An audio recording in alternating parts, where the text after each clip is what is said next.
네, 이제 지난주에 우리가 아합 왕이 죽은 이야기를 들었고요. 이제 오늘은 이제 그의 아들 아하시아가 왕 위에 올랐다는 이야기를 우리가 접합니다. 아하시아가 왕에 올랐을 때 제일 처음에 나온 얘기는 모압이 이제 이스라엘의 품을 떠났다는 이야기입니다. 모압이. 그래서 모압이 이스라엘의 품을 떠났다는 얘기는 지금 이 이스라엘의 통치 악권 아래에 있다가 그 통치를 벗어났다는 이제 얘기죠. 그리고 나서 곧장 나오는 얘기가 아하시아가 병이 들었는데 병이 낫지를 않는 거예요. 그러니까 자기 운명에 대해서 이제 죽을 때가 된 되니까 이제 에그론의 신 바알세부백에 이제 물으러 사자를 보냈습니다. 내가 이제 이 병이 낫겠는가 아니면 죽겠는가 이게 너무 궁금한 거예요. 그래서 에그론의 신 바알세부백에 물으러 사자를 보냈습니다.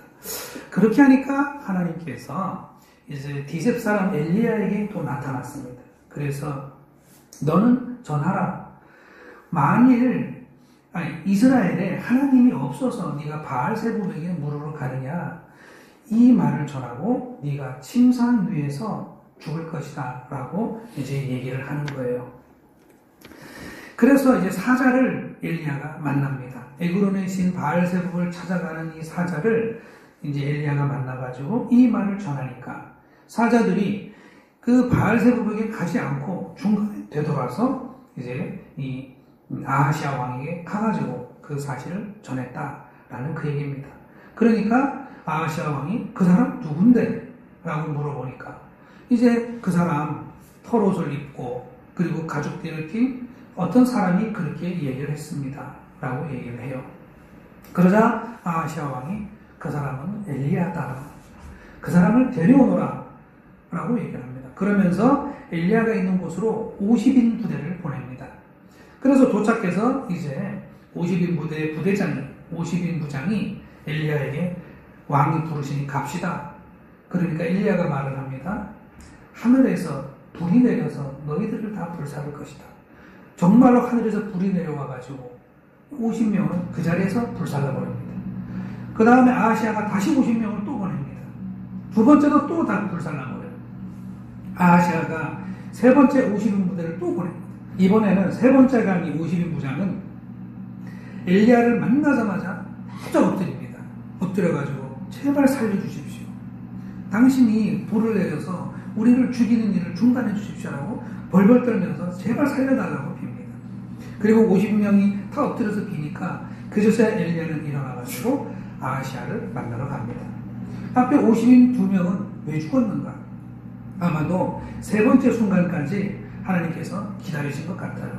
그래서 이제 엘리야가 아하시아 앞으로 가서 이 말을 전합니다. 이스라엘에 하나님이 없어서 바알세부백에 물으러 가느냐. 너는 침상에서 내려오지 못하고 거기서 죽을 것이다. 그 말을 전합니다. 그리고 아하시아는 거기서 죽습니다. 이렇게 해서 아하시아는 아주 짧은 생애를 이제 마치고 죽는 거예요. 우리가 이 대목이 열왕기하 1장 전체의 내용인데 이 내용의 첫 번째 등장하는 게 뭐냐면 모압 민족이 이탈을 했다는 거예요. 그럼 모압이 이탈을 했으면 이제 나라에 문제가 생기는 거예요. 무슨 문제가 생기느냐? 더 이상 이 모압을 지킬 만한 힘이 없는 거죠. 예전에는 다윗 왕 때에 이 모압과 주변의 이방 족속들을 다 복속시킬 때에는 하나님이 도와주시고 그로 말미암은 능력이 있었어요.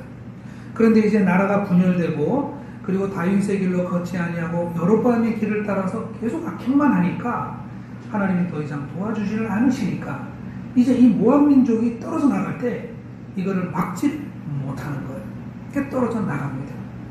그런데 이 떨어져 나갔다는 이야기만 있고 그 후에 이것 때문에 어떻게 했는지에 대한 내용은 나오지를 않아요. 즉 다시 말해서 이스라엘 왕은 모압이 떨어져 나가는 이 순간에도 아무것도 하지를 않는다는 얘기죠. 모압이 떨어져 나가면 어떻게 해야 됩니까? 장차 그렇게 떨어져 나간 민족은 더 강성해지면 이스라엘을 공격해 들어와요. 나중에 이스라엘이 망할 때 비극적인 상황이 뭐냐면 주변의 민족들이 이스라엘을 바벨론이나 아수르와 협력해서 같이 공격하는 게 문제가 되거든요. 너무 고통스러운 일이 벌어져요. 그런데 지금 이 모압이 이탈하고 있는 이 상황은 굉장히 위험한 상황이에요. 주변에 이 모압을 지킬 수 없는 상황이라면 모압이 다시 공격을 한다 그래도 방어할 수단이 없다는 것이고, 주변에 이방 민족들이 쳐들어올 때도 그걸 막을 힘이 없다는 거거든요. 그러면 이게 지금 나라에 문제가 생기는 거예요. 근데 이렇게 문제가 생기는데도 아무런 일이 일어나지 않습니다. 이건 뭐죠? 이 상황은 지금 하나님께서 이스라엘로부터 손을 빼시는 상황이라고 봐요. 더 이상 아합과 아하시아 때 이르러서 참고 참았다가 하나님께서 더 이상 이제 이스라엘을 지키는 일을 중단하고 계시는 상황이에요. 그러면 이 상황은 하나님께 기도해야 될 상황인 거예요. 하나님께 기도를 해야 돼요. 이 상황을 움직이시는 것이 하나님이라는 것을 알고 이것을 하나님께 기도를 해야 되는 거예요. 모압이 떠나갔는데, 모압은 다윗 왕 때부터 통일왕국 시절부터 이 이스라엘에 복속되어 있었는데 지금 저들은 떠나가는데 저들을 붙잡을 힘이 없다. 능력이 없다.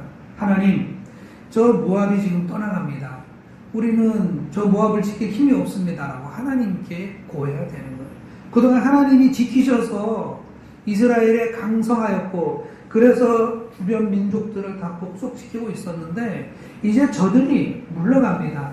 하나님 어찌하면 좋겠습니까? 라고 하나님께 물어봐야 되는 상황이 온 거예요. 우리가 살다가 무슨 일이 생기지 않습니까? 살다가 일이 생기면 우리가 그 일 때문에 고통받고 일 때문에 막 마음을 쓰면서 밤잠을 설치는 경우가 많은데, 그것보다 먼저 우리에게 주신 하나님의 메시지는 뭐냐면 기도하라고 부르시는 거예요. 기도할 때가 되지 않았니라고 말을 하는 거예요. 그런데 문제가 생겼어요. 어떤 상황이 발생을 했어요. 그런데 거기다 대고 그 사람에게 기도하세요라고 말하면 거의 8명, 9명은 짜증부터 냅니다. 아주 기도하라는 얘기 좀 그만 좀 하라고. 그런 얘기를 먼저 해요. 사실은 그래서 그 상황이 발생하는 거예요. 기도하라는 말을 들었을 때 짜증부터 내니까 하나님께서 그 상황을 도와주지를 않으시는 거예요. 이게 악순환이에요. 그러니까 누가 기도하십시오라고 말하면, 상황이 어려우니까 기도하십시오라고 말하면 기도를 해야 되는 거예요. 하나님께서 기도하라고 부르시는 것이거든요. 그래서 교회적으로도 마찬가지예요. 교회적으로도 각 가정들마다 문제없는 가정이 없고, 저 자신도 그렇고 교회적으로도 그렇고, 그러면 그거를 그냥 골몰한 게 아니라 문제가 생겼습니다. 어려움이 생겼습니다. 그러면 이것을 하나님께 기도하는 기회로 삼아야 된다. 모압이 떠나갔다. 하나님께서 기도하라고 부르시나 보다. 그래서 기도하는 자리로 나가야 되는 거죠. 좋은 일에도 우리가 감사를 하고, 나쁜 일에는 우리가 강구를 하면서 구할 바를 기도하는 것이 바로 우리 교회 다니는 사람들이 해야 될 일이라고 지금 우리가 계속 선포하고 강조를 하고 있습니다. 이건 아주 중요한 일이에요. 이것은 하나님의 백성된 사람들이라면 당연히 해야 되는 겁니다. 하나님의 종이라는 사람들은 당연히 하나님 앞에 내 일상에 대해서 감사할 것들은 알고, 하나님 챙겨드리고, 그리고 하나님께 기도할 것들이 또 내게 주어졌으니 그것을 하나님께 또 기도하는 것. 이것은 기본이에요. 이게 기본이에요. 부모가 자녀를 부르고 자녀가 부모의 이름을 부르는 게 기본이듯이 이것이 기본입니다. 그래서 우리가 지금 부른 찬송가 369장을 보면, 죄짐 맡은 우리 구주 어찌 좋은 친구인지, 걱정 근심 무거운 짐 우리 주께 맡기세. 주께 고함 없는 거로 복을 얻지 못하네. 사람들이 어찌하여 아랠 줄을 모를까. 사람들이 어찌하여 아랠 줄을 모를까. 이것이 이제 우리가 부른 찬송가 1절이에요. 말을 안 해요. 하나님께 기도를 하지 않아요. 지금 문제가 생기고 고름이 점점 골마지고 있는데도 이것이 문제인지를 인식하지 아니하고, 이것이 하나님께서 지금 뭔가 우리에게 메시지를 보내고 있다는 걸 알지 않고 그냥 가만히 있는 거예요. 그러니까 아하시아가 지금 침상에서 그대로 있는 거예요. 우리는 생각해야 됩니다. 어떤 사건, 어떤 상황이 있으면 그 사건과 상황 속에서 하나님이 우리를 기도의 자리로 부르고 계신다는 것을 알아야 되는 거예요. 반드시 그렇습니다. 등 따시고 배부르면은 우리는 기도 안 해도 돼요. 안 해도 됩니다. 하나님께서 기도 안 해도 된다라고 말씀을 하시는 거예요. 그때는 그냥 감사만 하시면 돼요. 물론 감사도 기도죠. 애써서 간구할 게 없는데 무슨 애써서 간구를 하겠습니까? 그냥 휘파람 불며 즐길 때는 그렇게 즐기면 돼요. 그런데 뭐 일이 생겼어요. 무슨 상황이 생겼어요.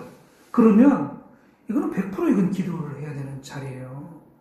내 삶에 뭔가 불편함이 생겼으면 그 불편함은 그 자리가 바로 기도의 자리예요. 그래서 기도를 해야 되는 것이고요. 그리고 우리가 교회적으로 또 우리가 서로의 안색을 살펴서 뭔가 불편한 게 있으면 들어보고 같이 기도하고요. 또 기도를 부탁하고요. 문제가 생겨요. 상황이 생기면 기도를 해야 돼요. 상황과 문제는 왜 생깁니까? 내가 해결 못하니까 생기는 거예요. 내가 해결하면 문제가 안 됩니다. 내가 넘어졌어요. 내가 일어나서 툭툭 털고 일어나고 그냥 걸어가면 기도 안 해도 돼요. 상황 끝났습니다. 그런데 넘어져서 못 일어나잖아요. 뼈가 부러지고 어디가 상처가 다쳐가지고 앉아갖고 울고 있잖아요. 119 올 때까지 기다리잖아요. 그럼 그건 기도를 해야 되는 거예요. 누가 119예요? 하나님이 119죠. 하나님께 기도를 해야 되는 거란 말이죠. 그리고 누가 나에게 기도를 하라고 말하거든 욱하지 마시고 기도하라고 하는데 왜 욱해요? 욱하지 마시고 그 기도를 위해서 기도하라는 얘기를 듣고 기도를 해야 된다는 말이죠. 기도하라는 얘기 듣고 마음에 반발심부터 드러난다? 이 마음 가운데 사탄이 자리를 꽉 잡고서 하나님과 나 사이를 방해하고 있다고 생각하면 거의 99.9% 맞습니다. 또 상황이 발생을 해요. 무슨 상황이 발생합니까? 아하시아가 왕이 이스라엘의 왕이 병이 들었는데 병이 낫지를 않는 거예요. 병이 나아야 되지 않습니까? 의사가 처방전을 내리고 그리고 또 치료를 받고 그러면 나아야 되잖아요. 그런데 병이 낫지를 않고 이제 죽음에까지 이르게 되는 거예요. 지금 중첩됐죠, 상황이. 나라는 그렇게 민족들은 떨어져 나가고 왕까지 이제 병이 들었습니다. 그러면 뭐죠? 이것도 역시 기도의 자리죠. 기도하라고 하나님이 마지막 순간까지 지금 아하시아를 몰아붙이고 계시는 거예요. 마지막까지. 텔레비전에 채널을 무심코 돌리다 보면 채널 엄청 빨리 돌아가는데요. 채널 돌리다 보면 갑자기 저 프로그램이 나옵니다. 지금도 그 프로그램이 어느 방송국에서 하는지 저는 몰라요. 무엇이든 물어보살이라는 그런 프로그램이 있습니다. 거기 이제 서장훈 씨하고 이수근 씨가 이렇게 무당복장을 하고 이렇게 사람들 민원을 들어주는 그런 건데요. 거기 보면 정말로 답답한 사연들, 기가 막힌 사연들이 그 앞에 이 두 사람 앞에 앉아갖고 얘기를 합니다. 그 얘기를 들어보면 정말로 앞으로 저희들은 어떻게 해야 됩니까? 어떻게 해야 될 줄 모르겠어요. 라고 하는 사연들을 늘어놓습니다. 그런데 거기에서 물론 서장훈이라는 이 사람이 굉장히 뭔가 삶의 경륜이 풍부하고 깊이 있는 대답을 많이 해주는 경우는 좀 있는데요. 그렇다고 해서 거기 해답을 얻을 수는 없어요. 다 그게 다 이제 기도 제목이란 말이죠. 기도 제목들을 잔뜩 안고 있으니까 이 답답한 심정을 어디선가 해결하고 싶으니까 물어보고 싶은 거예요. 어디든지 가서 어떻게 했으면 좋겠지? 친구도 만나보고 뭐 어디도 만나보고 묻다가 이제 방송국에까지 와가지고 그 사람들한테 물어보는 거예요. 그 중에는 물론 이번 기회에 방송 한번 타보자라는 그런 관종 같은 사람들도 분명히 있겠지만 텔레비전에 나가는지도 모르는데 창피한데 그러면서 나오는 사람도 있을 거예요. 그래서 방송에까지 나와서 저런 얘기를 하냐라고 하는 걸 관종이냐 아니냐고를 하길 떠나서 그만큼 답답하구나 라고 생각하면서 보면 됩니다.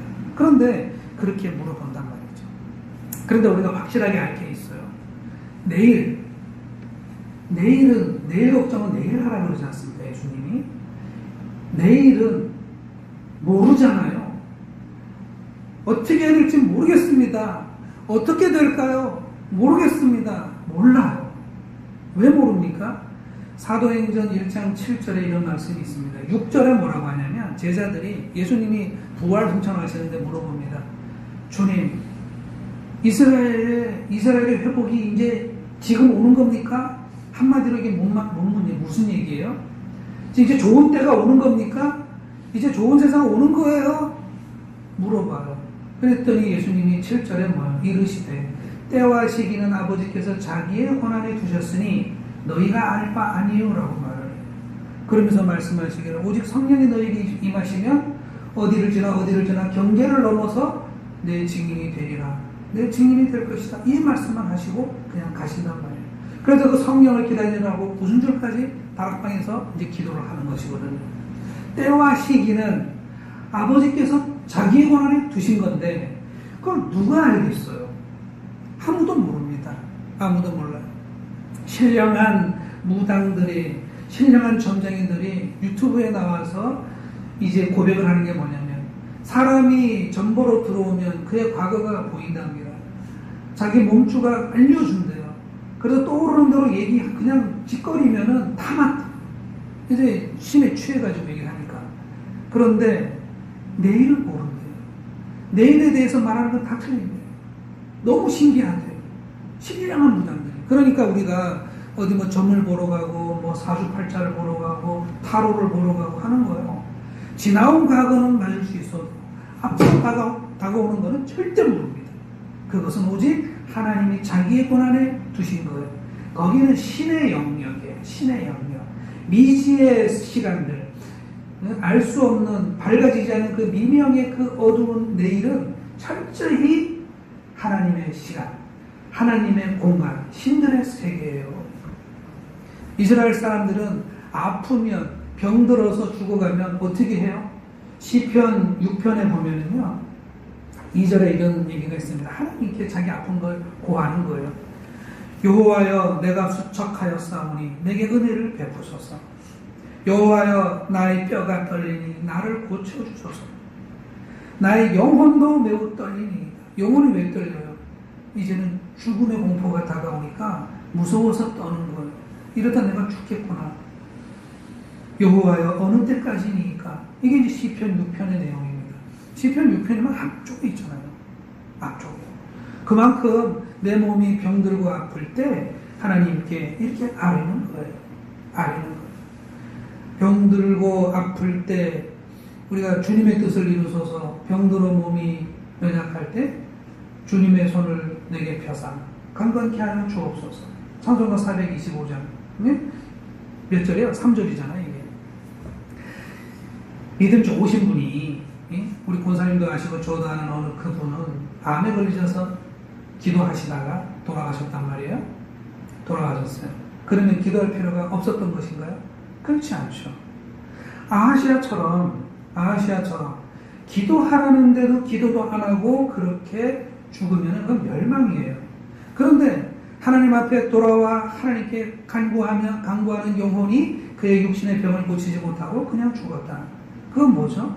그분은 완전해진 거예요. 그분은 죽어서 이름을 남기는 거예요.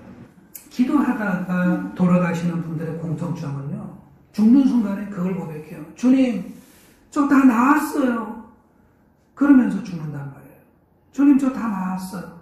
저 괜찮아요. 그러면서 돌아가신단 말이에요. 기도하다 죽는데 왜 기도했어? 이러려고 기도한 거죠. 삶이 달라요. 삶이. 그런데 우리는 병들었을 때, 죽어갈 때 누구에게 의뢰하는가? 의사에게 묻는 건 당연하고요. 당연히 의사 찾아야죠. 그런데 우리 운명의 주인이신 하나님께 물어야 되는데 아하시아는 바알세불에게 물으러 가는 거예요. 그것은 우상인데 거기는 답이 없고 응답이 없는 신인데 그쪽으로 물으러 가는 거예요. 우리가 인생 가운데 어려운데 아무에게도 물어보지 않는다. 그러면 하나님께 물어보지 않는다 그러면, 기도하지 않는다 그러면 그것은 다른 데를 찾는 거예요. 다른 데를 찾는 거예요. 혼자 끙끙 앓고 고뇌에 쌓인다. 자기한테 물어보는 거죠. 자기가 이제 우상이니까 어디다 물어봐. 내 문제는 내가 해결해야지. 그렇게 하면 그 문제가 해결될까요? 이미 문제는 자기보다 훨씬 큰데. 결과는 어떻게 됐어요? 너는 침상 위에서 그대로 죽을 것이다 라는 멸망의 선포를 받았습니다. 여기서 우리가 주목해야 될 것은 하나님께서 죽을 자리를 지정해 주셨다는 거예요. 죽을 자리가 어디예요? 네가 누워있는 그 침상 위에서 너는 죽을 것이다. 그러면 우리가 이 말을 들으면 뭔가 묵상이 되죠. 아, 침상 위에서 그대로 누워있는 그대로 죽는다고? 아, 침상에서 좀 내려오지. 침상에서 내려오면 살 텐데. 그렇게 생각할 수가 있어요. 침상 위에 누워서 그대로 죽어. 거기는 죽을 자리잖아요. 그럼 침상 아래로 내려오면 되잖아요. 그 침상 아래로 어떻게 내려와요? 왜 내려와요? 내려온다는 건 기도하는 자리죠. 침상에서 몸을 일으켜서 내려와서 기도를 하면 하나님이 사는 거예요. 그래서 침상 아래는 사는 자리고 침상 위에 있는 그 누운 그 자리는 지금 죽는 자리예요. 병들어 고통받다가 두려워 떨다가 죽는 자리가 그 침상 위에 누운 그 자리예요. 거기서 나와서 밑으로 내려와서 기도를 하는 거예요. 이 침상에서 내려왔어야 되는 거예요. 침상 위는 죽을 자리, 침상 아래는 기도 자리, 살 자리예요. 그런데 안 내려오고 거기서 죽는 거예요. 기도는 물론 지금도 마찬가지입니다. 지금도 우리가 침대 생활의 일상화돼서 침대 위에 무릎 꿇고 기도할 수도 있고 침대 위에 엎드려서 기도할 수도 있어요. 병원도 다 침상 위에 올라가 있으니까 아프신 분들이 기도할 때 침상 위에 무릎 꿇고 기도할 수 있어요. 그런데요, 거기도 물론 다 들으셔요, 하나님이. 그런데 그 침대에서 내려와서 병원 바닥에 무릎 꿇고 앉아서 기도하면 기도가 더 잘 돼요. 그리고 내 방에서도 침대에서 내려와가지고 침대 밑에 무릎 꿇고 이렇게 기도하면 더 잘 돼요. 하늘에서 빛이 쏟아지는 것 같이 잘 됩니다. 이스라엘 사람들이 고통 중에 있을 때 어떻게 했어요? 옷을 찢어요. 그리고 머리를 다 풀고요. 그리고 그 머리 위에다가 재를 막 뒤집었어요. 그 모습이 어떻게 돼요? 거지 꼴이 되잖아요. 가장 낮은 자리의 자세에서 하나님께 비천하게 주여 제가 이렇게 되었나이다라고 기도를 하는 거죠. 그래서 기도 자리는 일단 낮은 자리에서 하나님께 기도를 드리는 겁니다. 번쩍번쩍하는 그대로 있고 기름 바른 머리 그대로 하고 있으면 하나님께서 아유 옷 좋다, 머리 반듯하네, 아직 살만하네 그러면서 안 도와주신단 말이에요. 그러니까 저 보세요, 저 이렇게 됐어요. 그러면 하나님이 아이고 어쩌다 그렇게 됐어, 잘 좀 하지 그랬어 그러면서 하나님이 도와줄 수 있단 말이에요. 그 심정으로 이스라엘 백성들이 그렇게 낮은 데로 가는 거예요. 그러니까 왕은 어떻게 했어요? 침대에서 내려가서 하나님을 찾고 하나님을 부르셨어야 되는 거죠. 그러면 아하시야는 이름도 다르게 남고요, 어차피 죽어요. 이름은 다르게 남고 그리고 이렇게 비참한 죽음을 맞이하지 않아도 돼요.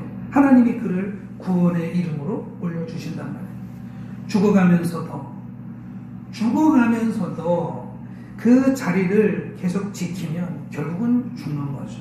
그래, 넌 그대로 그 상태로 너는 죽을 거야. 그래, 너 그렇게 있다가 넌 그렇게 죽어 라고 얘기를 하는 거예요. 침상 위가 세상이라면 이 기도하는 자리는 여러분 교회예요. 여러분들이 지금 교회에 다 들어오신 거, 이거는 이 세상 가운데 침상 위의 자리에서 침상 아래 자리로 들어오신 거예요. 그런데 교회 가야 되는 줄 뻔히 알면서도 계속 침상 위에 있는 분들이 계셔요.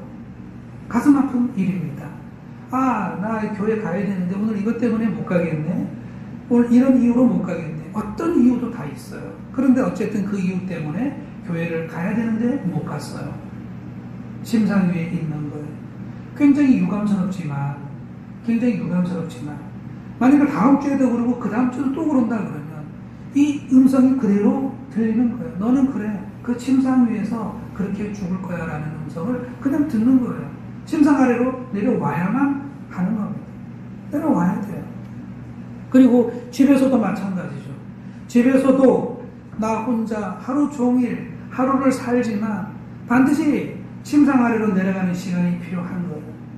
성경을 읽는 시간, 그리고 우리가 지금 하고 있는 믿음을 분명하게 하는 시간들, 감사 노트를 쓰고 그리고 회개의 노트를 쓰는 그 시간, 개인적으로 큐티하는 그 시간을 못 내서 그 잠깐의 5분, 10분이면 되는 그 시간을 못 내서 하루 온종일 세상 일에 파묻히고 다시 집에 돌아와서 쉰다고 또 텔레비전과 또 핸드폰과 그렇게 있다가 또 피곤에 찌들어서 그냥 잠들어 버리는 이 사이클 속에서 계속 있으면 이것은 우리가 죽음의 길에서 벗어나지 못하고 있는 것과 마찬가지예요. 반드시 지켜야 돼요. 하나님과 대면하는 시간 반드시 지키셔야 됩니다. 하나님께서 정말 오래 참으셨어요. 아합의 때에 얼마나 기회를 많이 주셨습니까? 베나닥과의 전쟁에서도 아합에게 징벌하실 줄 알았더니 아니에요. 오히려 악한 아합을 통해서 베나닥에게 징계를 하셨어요. 아합에게는 또 기회가 주었어요. 엘리야가 여러 번 찾아갔어요. 선지자들이 여러 번 찾아갔어요. 아하시아 때가 왔어요. 모압이 떠나갔어요. 자기가 병들었어요. 그런데도 하나님의 이 계속되는 말의 경고, 상황의 경고, 사건의 경고, 모든 경고 다 무시하고 멸망의 자리에서 떨어져 나가지 않았기 때문에 결국은 정해진 그 길로 갔다는 것입니다. 우리 교회는 하나님을 찾아야 될 줄로 믿습니다. 하나님을 반드시 만나야 될 줄 믿습니다. 그래서 우리에게 다가오는 이 일들 속에서 경고를 발견하고 우리는 하나님께 무릎을 꿇어야 돼요. 하나님을 만나야 돼요. 안 그러면 그냥 우리는 죽는 거예요. 정말 죽는 겁니다. 우리가 기도를 하게 되면 그 모든 경고들이 오히려 복으로 바뀝니다. 복으로 바뀌어요. 기도하는 그 순간 상황이 변하기 시작합니다. 내가 이 문제 때문에 내가 기도를 하잖아요. 그러면 하나님께서 이 문제를 통해서 오히려 복으로 바꿔서 내려 보내주시는 역사를 하나님이 일으키시는 거예요. 절대로 그렇습니다. 그러므로 우리가 더욱더 모든 사건과 상황 속에서 하나님을 발견하고 하나님께 기도하는 우리 모든 성도님들 가정사랑 교회 되기를 기도드립니다. 아멘.